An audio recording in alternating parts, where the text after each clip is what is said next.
Saya nggak tahu kalau status mereka berdua apa, saya nggak tahu. Dan bukan, saya juga nggak mau tahu juga, jadi saya nggak mau nyakitin diri saya sendiri untuk tahu status mereka apa. Kalau mereka memang berteman, ya udah. Kalau mereka suami juga bilang itu berteman, ya udah. Tapi kalau berteman, maaf, ya kalau mau jalan harusnya istri ini istrinya. Saya tidak tahu dan suaminya dia juga nggak tahu katanya. Saya nggak saat itu hanya mikir, oh mungkin ada kesalahan saya atau sifat saya yang dia nggak suka atau gimana gitu. Saya nggak mikir sampai sejauh itu. Jujur nggak mikir sampai sejauh itu.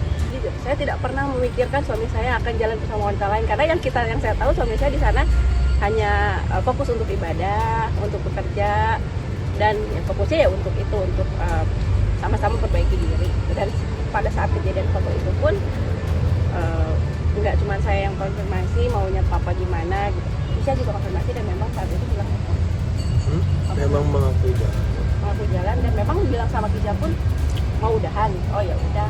Ya mungkin adanya foto kemarin, adanya kabar kemarin yang suami saya jalan sama perempuan lain di Kediri, ya mungkin itu jawaban dari doa saya. Dan hari ini dan saat itu pun saya udah konfirmasi ke suami saya, dia mengakui dan dia tetap ingin bercerai. Kita juga habis liburan ke Singapura berdua, saya habis liburan sama Mira ke Kediri.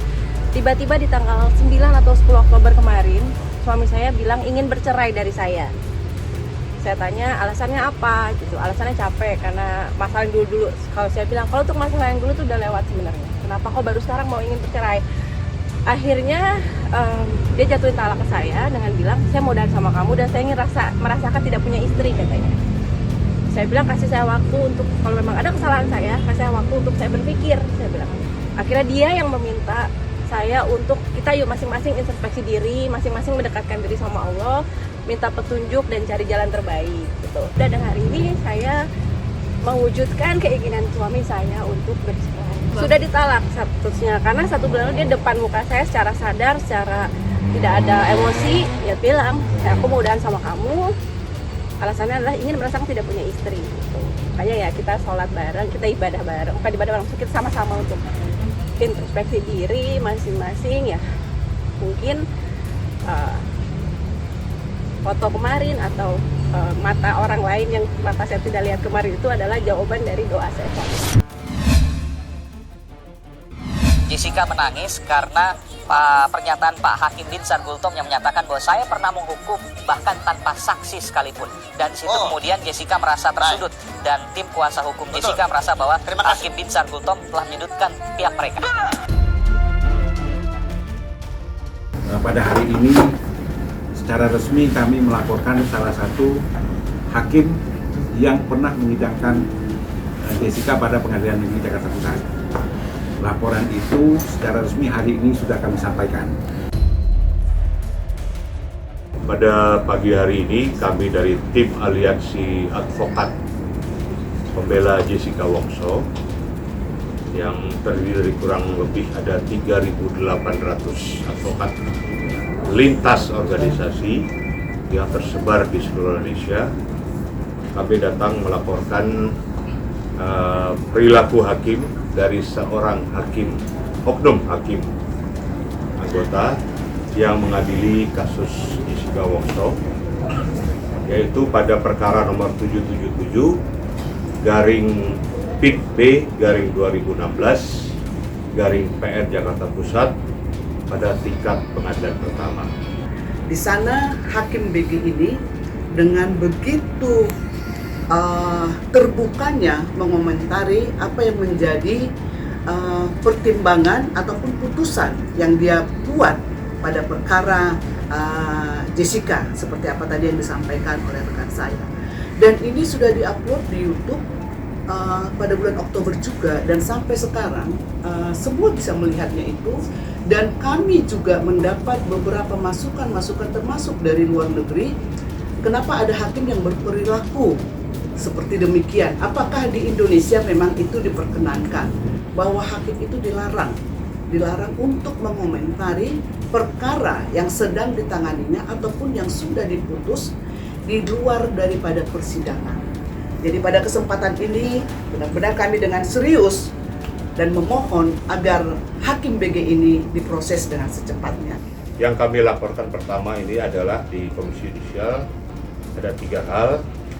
tindakan yang dilakukan oleh oknum hakim berinisial BG itu pertama tindakan masalah etika, tidak etis, berperilaku tidak etis. Yang kedua, ketidakjujuran. Mohon dicatat, tindakan tidak jujur. Yang ketiga, tindakan tercela.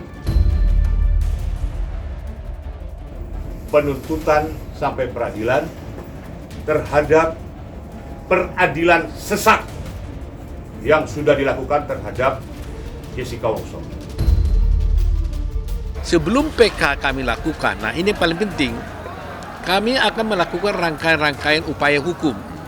Upaya hukum pertama adalah untuk membuat laporan kepada salah seorang hakim, ya tentu saya nggak boleh sebutkan namanya. Tetapi dengan ini kami ingin, kami tidak mau ingin mempermalukan institusi penegak hukum, tetapi saya justru sebaliknya minta institusi penegak hukum, kepolisian, kejaksaan dan siapapun, jangan gara-gara ada oknum, umpamanya nanti kalau terbukti ada yang berbuat, itu jangan institusi melindungi, tapi harus justru membereskan ini supaya nama institusi jadi bersih. Agar betul-betul membuka kasus ini dengan sebenar-benarnya. Kalau memang laporan kami tidak benar, silakan. Tapi kalau kami silakan dihentikan. Tapi kalau laporan kami ini benar, tolong supaya ini proses secara transparan, terbuka. Karena ini sudah menjadi konsumsi umum, konsumsi publik, bukan lagi Indonesia tapi udah luar negeri. Kan namanya juga anak-anak, jawab tadi kan. Yaudah, kalau ibu masih tinggi terus namanya anak-anak, ini kan masalahnya bukan anak-anaknya, tapi bapaknya. Ini bu, ibu baca dulu surat laporan dari Polres Andika ngelapor, baru turun emaknya itu. Bilang nih Andika, kita ini kan orang Lampung gini. Ya kebetulan kalau sama Lampung gue bilang enak kita perangnya gitu. Gue ini gak pernah marah sama sekali sama orang gitu loh, tapi tentang anak ngelihat di CCTV, guru kepala sekolah aja nangis. Ngelihat anak segini, tunjuk-tunjuk ini. Mau dipatahin batang lehernya, mau ditempeleng, itu kan nggak pantas loh kata-kata itu dikeluar. Makanya gue bilang, suaranya ada juga loh? Iya, gini aja, kita kan ada tinju nih. Nah kita tinju aja di ring, gue bilang, bapaknya sama bapaknya gitu loh. Iya, gue nggak ada urusan katanya mau Andika, gue nggak pernah bawa titel gue loh. Sama sekali, gue ini jadi artis juga ketemu orang masih nunduk aja gue. Nggak pernah gue busung dada sama orang. Sesuai dengan ketentuan hukum aja. Yang kita laporkan ini Kekerasan verbal sih sampai di situ. Anak saya mengakibatkan anak saya shock saat aku makan 2 sendok muntah, terus ketemu orang takut pak, takut tadi tanya juga sama buyanya, Bung gimana nggak takut ditempelin, nggak mau sekolah dia takut. Jadi jangan lupa untuk subscribe Cumi Cumi, ditekan ya tombol lonceng merahnya.